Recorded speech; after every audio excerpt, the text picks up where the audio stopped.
You think your kung fu is strong? Try my doom kick style. Hooah!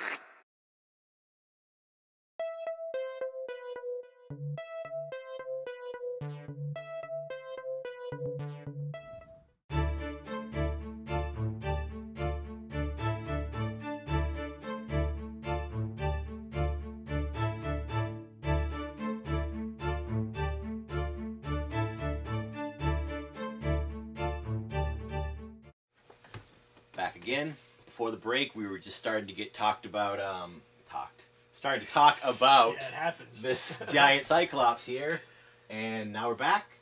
Let's talk about it. Okay, great. So the idea is a 17-inch interchangeable rotocast giant. Okay, so Yep. and the reason why we want to go that direction is like a vinyl rotocast. Yep. If you could remember back in the 80s, there were, you know, as far as the old giant figures Yep. that you would see, and even not even those, but even going into other lines also, they Yep. would do this rotocast, and that's what I wanted. I wanted. And at that size, if you were to do ABS or something, it would cost way too much to be even practical. Yeah, you'd probably see Zolo World for sale. Yeah, you know what I mean? Like, yeah, that. you know, you got to charge too much. It's like yeah, you it would don't be want too to be much. charging Yeah, it would be too much. $80, $90. $90. It would be too much. Yeah, you would have to. It would. You're talking just in tooling alone. I mean, just to do that would be just astronomically Yep. expensive. Yeah. So to rotocast them and to bring them out, we want to, you know, kind of get that kind of concept out there too, Yep. and show that we have giants out there and stuff like that. And he's not final yet. Yep. There's actually a ball and chain that actually broke at New York Comic Con with him. But getting into the future of the line is we wanted to introduce him. Yep. And then there's a whole line of those that we want to do. It's called Kingdom of Gods. Yep. And it's all like, because there's a big transitions that's going to happen in the story. Yep. Okay. And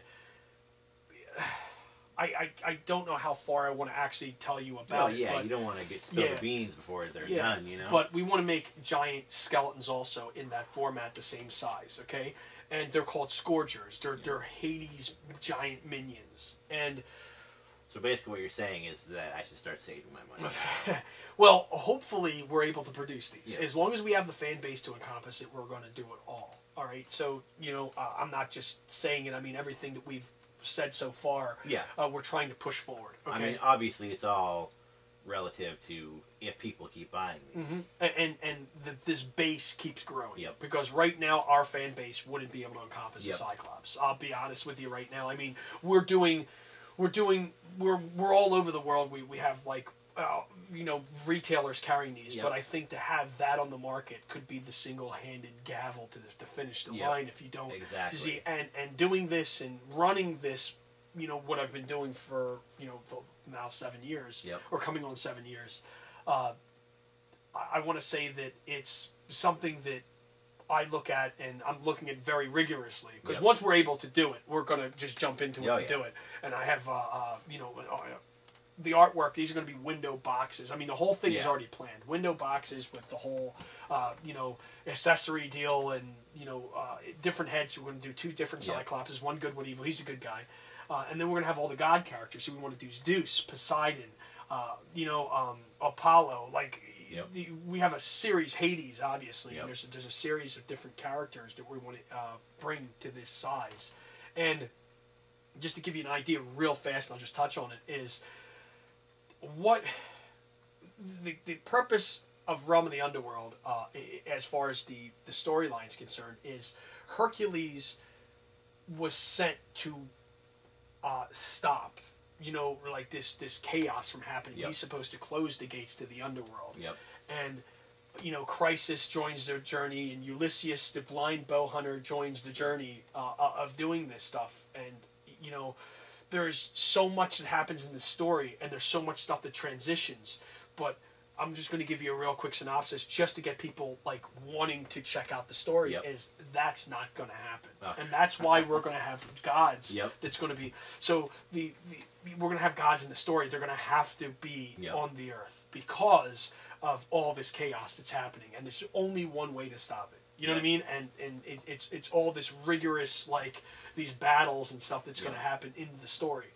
And just to bring those out, like I said, Kingdom of Gods is the actual very first part of that whole series. But real quick, Kingdom of Gods actually in the timeline of what we're releasing as toys is going to be before the Kingdom of the Legions of Dragons. I'm just all over the place here because this is the ending to Realm of the Underworld. Is the Kingdom of Gods. It's like the ending, the transition to what this would be to a whole new world. The main character transitions. So you have Crisis is going to go into these other, this other journey that's going to happen. But so getting back to what I was saying is, so they're planned. The Legends of Darkness is planned, and that pretty much is going to give you for right now. I don't want to tease even further because there's a lot of other projects that we're working on. But right now, we want to just show you what's in the timeline and kind of get people excited for what we're looking and we're hoping that we're going to bring out. So is there anything else you want to say about Wave 4? Well, actually, tell you the truth, Wave 4, the characters to Wave 4 right now that you're seeing is obviously you have General Garacious, which you're seeing is going to be a new head sculpt, actually. Joe is actually going to do the new head sculpt for that character. And then we have the Snow Wolf Warriors also. But see, there's a mask that goes over their head. So they're actually going to have a mask also. And they're going to also come with different accessories. So what you're seeing is just basically test figures. Yeah, these are very, very early. And then you see the Ice Demon of the North, which is the translucent blue. He was to look like ice, and he's glittery, like he has the glitter into him. And then he actually is given the Staff of Pain by Praetus to, and that's going to be that color as well. And there's a whole story that goes along with that, and why Hades, and why he commands Praetus to give, or Hades commands Praetus to give this staff to him, and there's a reason for it. And the heroes venture north to the Icelands of Arctos, and this is where this is going on at. So he's the ruler of Arctos, and then you have General Garacious, which is like his commander. You know what I mean? And then you have the Snow Wolf Warriors, which are legions of these Snow Wolves. Army of Snow Wolves. Yeah. I and like that. Slayer is, he's a good guy, believe it or not, and he's the neat thing with this is obviously carrying the colors. I just love the character. You know what I mean? And the helmet's removable. Okay, so the character is just a normal guy. I mean, like he's forced into this world of this, because right now up to this point there's no like police presence. There's no one that's gonna like help anybody out. So his story is more of, and like I said, he's part of this big huge web. There's these gangs of evil like people that go around and they're looting and they're doing whatever. They're pillaging. Pillaging and burning looting. villages down. He was caught in the middle with his girlfriend, and his girlfriend's actually taken away. Like, or his woman, I should say, is taken away from him. So he's beaten up and left for dead, and then he goes on this vigilante rant. Like he's like this vigilante character that wants to get back, and he's so angry, and he wants to get back at all this stuff. But he's like, it's very odd because his story is weird. He has like a mental ailment about him that doesn't allow him to see reality. What he does is he can't, because he can't stomach killing something or doing this. So he puts himself in this realm, and this whole he believes like he's this hero, which he becomes, and fights all these different guys. And the helmet that you see, he actually comes upon that gang. By the time though, his girl's already gone, and he comes upon the gang leader, and he actually kills him and takes his helmet, and that's the helmet that you actually see there. Is on him. So it's meant to instill fear, and he's like this vigilante now, and he doesn't want to see anything what happened to him to happen to this. So he puts himself in this kind of world. You know what I mean? And what's going on. So this, for the record, is the helmet was sculpted by Alvis Underground, as we talked about earlier. He's going to actually come with weapons also, and so far we're not showing any of that. This is just a test. Like I said, I don't want to go too far into this wave. Wave 4 is so far down the line at this point.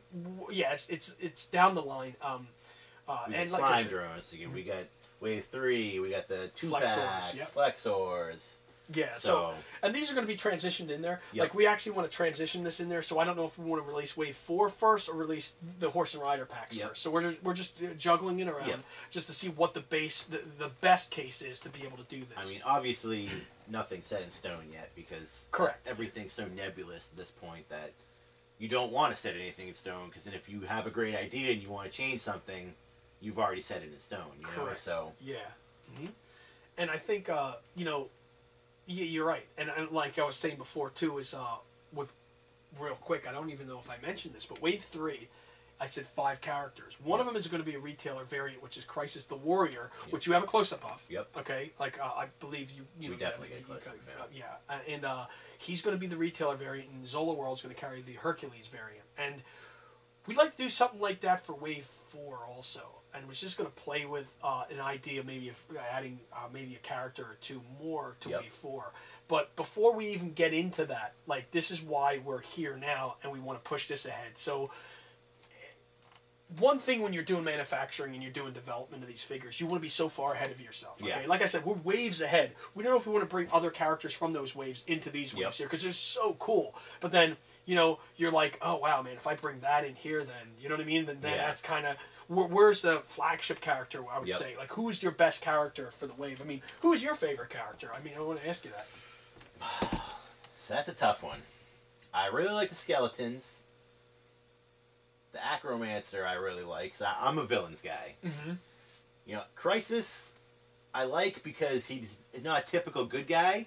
He's got that dead edge to him and stuff like that. I like that, but I would probably say Acromancer. You like Acromancer? I like Acromancer. The Wave 1 Acromancer. With the combination of the cool mask, the skull head, and the red and black, and the armor, I think just works really well. Works a cut above, yeah. Yes. Real cool. Now, what about you?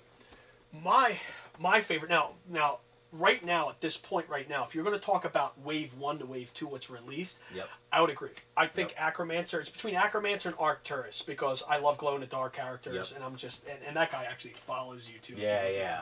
But I'm a huge fan of, like, the glow-in-the-dark, but I would say the Acromancer, because, funny, with the Acromancer, when this line was first being conceived, when we were doing it, I was on the phone with my girlfriend, and the time we were going back and forth, I said, what's a good name for, like, this villain character? And she's like, well, you know, we're looking up, like, Greek mythology, you have to stick to this.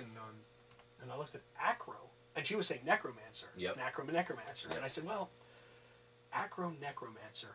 But Acromancer, that actually sounds cool, because, like, Acro means the highest level, and Mancer means wizardry. So you're at the highest level of wizardry, but evil. I was like, oh my god, this is so cool. He's the figure that I saw him. I was like, I gotta buy these. You know, I was like, Skullhead, cool mask, let's do it. You know? And he's, again, like one of the, what the story really, like I said, the two characters is Crisis and the Acromancer, like, together. So, moving forward, though, to, like, Wave, now, if you're going to talk about my favorite now, to, like, let's just say, you know, the future stuff of the entire line that we have up until this point, I'm going to go ahead and say it's going to be between two characters. It's going to be between Slayer, the Dark Defender. I'm loving Slayer, man. And Grim the Executioner. Both of them are just great. Grim is just a fantastic character. His development is... He is the... Well, like I would say the worst force in the whole story. Because even gods walk backwards when they see him. Because they're afraid to, like, you know, like he's going to...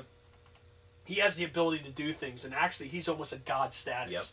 And with Crisis, you know, the story of Crisis is that, you know, that shield is what keeps him alive. After he was killed in battle, with, you know, there's another story you're going to find out, but after he was killed in battle, he actually, you know, he goes to the underworld, and he stays in the underworld for a very long time until he's actually, he finds a way out, and that shield is gifted to him by Zeus. And future of the story is that shield actually is not going to be around for a very long time. That shield's going to break. And he's going to actually, you know, at that point or another, that's where he actually transitions to the actual main character of the story. Because then he's like this god-style character, which you can't kill. Now, he was born with an ability that people didn't understand how he could become so strong. He's able to break chains. He's able to do all this different stuff. So the irony is, he gets killed in battle. You know what I mean? Why? Like, you're building this character is built up so much that, like, how could he be dead? Like, well, what do you mean? So the transition of where you go with him and how much you really want to. So that's what I'm saying. Like, even after these sell out and people read the story, they're gonna go, oh man, you know, I wish I had bought that Crisis. Yeah, that Crisis, you know, like, because he's the Underworld Warrior. Yep. And, you know, Crisis the Warrior is before he was killed. Yep. You know, so we're going to offer that variant for Wave 3. But, getting back, yeah, my favorites are between these two. And I'd have to say it's a toss-up because it's very tough. Just because the character, and I love every one of these, obviously. You know what I mean? You know? Yeah, every one of them. You know what I mean? Like, it's just my, you know, it's everything that goes into them. You know, everything that we were working on is going into them, and more. You know, but yeah, I'd have to toss it up between these two, and it's cool because like, even the future waves is even cool. You know, it's gonna get better. So I'm just. And I gotta say, once Slayer comes out, he will definitely be my favorite figure because the colors look awesome. The reference, I'm not gonna. If you don't get it, you don't get it. But the reference there is awesome, and I just love the whole package. It's cool, also too, because like, you know, the look that I wanted to go for. Yep. And the type of characters, you just got to think of like who, like badass, like, Yep. you know, who, you know, you look at this and you're like, I gotta have this character. It's just too cool. And to produce it and to have it out there in a very, very, again, very limited numbers. Like, this isn't like these things are being mass produced. You're not making thousands, thousands. no, or thousands and thousands of them. This is not happening. You know what I mean? Like, these are done on a collector level, and that's why, you know, we price them the way that we do. And like I said before, the costs are extreme. You know, for our costs. You know, before we even start, you know, you grab production, you bring these things in. Even after everything is done and they're here, it's still a cost factor of trying to, you know, the advertisement and everything else to try to do this. Now, you know, you do see a lot of people that, you know, not a lot of people, but you see people that get involved in like the action figure, in the making action figures and stuff like that. And just on the resin level, like I said before, I mean, even that's tough. Just for the reason that, you know, I see like all this cool marketing going on, you know, with all these different characters. And I tell you, I think these slime drones are going to bring a lot of new fans in. You do? You think that? I truly believe that. I think the translucent hook is something that people really like. And you see, you know, even Masters Classics is doing it with Spirit of Hordak and the Spirit of Grayskull. Yeah. You see all kinds of lines doing this translucent stuff, and people just love it. Well, and you know what? The cool thing with these, and I look at it too, is I love the translucent stuff. As do I. The idea was to bring these out like a little bit later in the line. But then after I saw like kind of what the feedback was. I think the time is right now. I think the time is perfect for these. We have, you know, we have it. We might as well bring them out. I mean, it's something again that if you can remember, like when they brought out like the Jewel Thief, right? I wanted to make something very similar to that, but like kind of make it in such a way where it's kind of interesting too. Like Hercules, you know, you're looking at Hercules. Yeah, he's pretty close to those that style, you know, where the pain is. But then you look at like Gruesome, and it's like, whoa, you know what I mean? Like having a translucent guy with bones on him, and then we are going to release blanks too, like translucent bodies, and also like getting back to what I was talking about before about the offering that opportunity to anybody that wants to basically get you know, and start creating their own action figures. You know what I mean? Like that's something that, you know, I see a bigger picture. You know, like Realm of the Underworld is part, like, don't get me wrong, like it has a base of people that collect it and everything, and it's a growing base, which we absolutely love. I would like to see, you know, as a, you know, someone that creates this stuff, I'd like to see grow even more. You know, and not just in, you know, just Realm of the Underworld, but I'm just talking about the body style itself, like the, you know, the Zola World interchangeable body, like being able to get people involved where they have a concept. And they're like, oh man, this would be awesome. You know what I mean? And we work with a minimum. You know, we see what you can do. Well, the hardest thing about production too is for most people, is even if you have the money, where do you go? Where are you gonna find a factory that is gonna treat you right and not gonna, you know, screw you over and send you shoddy product? That is a huge hurdle that a lot of people don't think about. I don't think. And expenses. Yes. Like, and expenses. And the big thing too is like a lot of people, you know, that want to do this, and I hear this all the time at the shows and all, and I don't fault anybody. I'm not saying it's a fault of anybody. You know, it's a passion, and I love the fact that they're doing what they're doing. Okay. And I help as much as I can. I've been contacted by a number of people and asking me about, I know you're the man that's been doing this, you know what I mean, and you have a lot of knowledge with these factories. A lot of people don't even want to talk to you. Once you start getting involved in this stuff, people are like, get away from me. I don't even want to talk to you. Yep. I'm the opposite. I'm like, look, come with me. Yeah. Come into this. Like, basically that's build... what I like about you, too, is you trying to do something for more than just yourself. That is correct, yeah, and to make it bigger. Now, people might go, well, he's doing it for himself for Zola World interchangeability. It isn't. It is not. People are always going to talk. Yeah, and the fact of the matter is that that's not what it is. The fact of the matter is for the bigger picture, is to be able to have something that you're making that's interchanging with stuff that people have already. And it's gonna build your base of fans. It's gonna build my base of fans. You know what I mean? And it's gonna make a bigger story together. And then people can create their own stories with these characters and make, oh, well, I got an idea for a real cool skeleton guy, or I have a real cool beast character that I want to make, or I have a real cool so the whole translucent thing, or the whole, you know what I mean? So translucent, or if you're going to go with a human character, or if you want to do like something else into that, even the flexors, you know what I mean? Like, so offering an opportunity like this, to me, I would have loved this if I was just getting involved and someone came up to me, and that's what I say. I always want to be treated the way, I always want to treat people the way I would want to be treated, and that's the whole thing. Is like to allow to get this bigger picture going, and to say, hey, look, I want you to be part of this bigger picture, and that's huge.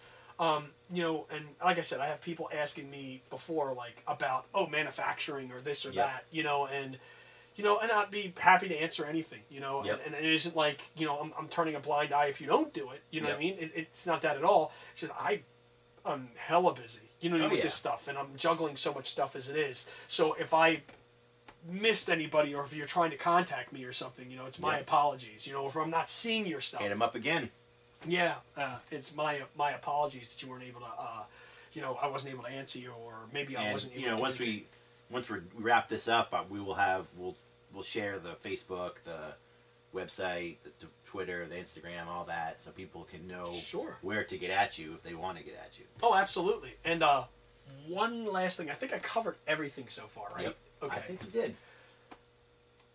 One of the things that I've been talking about for a little bit, and and people that collect these have been talking about it too, and making it real. Yep. Right? And make something real, ties everything together, is a play set. Yep. Right? And I'm right now working on making that a reality. Okay? Wow. One of the things that we're looking at doing is producing, it's large, it's big, and it's very reminiscent to what these are. If people would look at it, they're just going to go, wow, this is really cool. I'm not going to say it here, okay? But I will tell you this. We're Zola World, we're selling, we sell the Tomarts issues. Right? We go Tomarts Action Figure Digest? Tomarts Action Figure Digest. We have them on our website. You can get the issue before the 202 issue, and we have 204, the two issues there, okay? So, and both of them actually have Realm of the Underworld in it if you look at it. The next issue coming out, if you're a collector of this type of figure and you do not buy that, you're not a collector of this type of figure. Like, I'm not talking about Realm of the Underworld. Here first. I'm talking about retro action figures. Like, in there, we're going to tease this. So there's going to be something big teased in the next Tomarts. There's something big teased in the Tomarts Action Figure Digest. It's not said what it is, okay, and who's doing it, all right? It's going to show a throwback to what this is, okay? Those who see it are going to realize, oh my god, like, this is really cool. This is the first time I'm actually able to see this without any, like, crap all over the image, okay? So we're going to show it, and the idea is to be able to bring this playset out and actually throw an exclusive figure into it. And I like that. It's going to be really neat. The question now is just the timeline of being able to do it, and we're just working out costs and everything. But to make it real, that's what we're looking to do, and to push it forward. But yeah, so Tomarts, the next issue of Tomarts is not only Realm, okay? It's not it's not only going to be Realm in the Underworld, but you're actually going to see a lot of the retro stuff back back when. You're going to be able to look at this and go, oh my god, I remember these. Wow. And hopefully, if you're on the fence, we have a sale going right now. If you're on the fence with this, please, I urge you to get them now before they're gone. That's all. Yeah. Doomkick has reviews of every figure released so far if you want to see what I think of them. I can tell you right now, I liked all of them. Awesome. Can we take a break? Oh, yeah. Sure, All right, absolutely. We'll be back after this.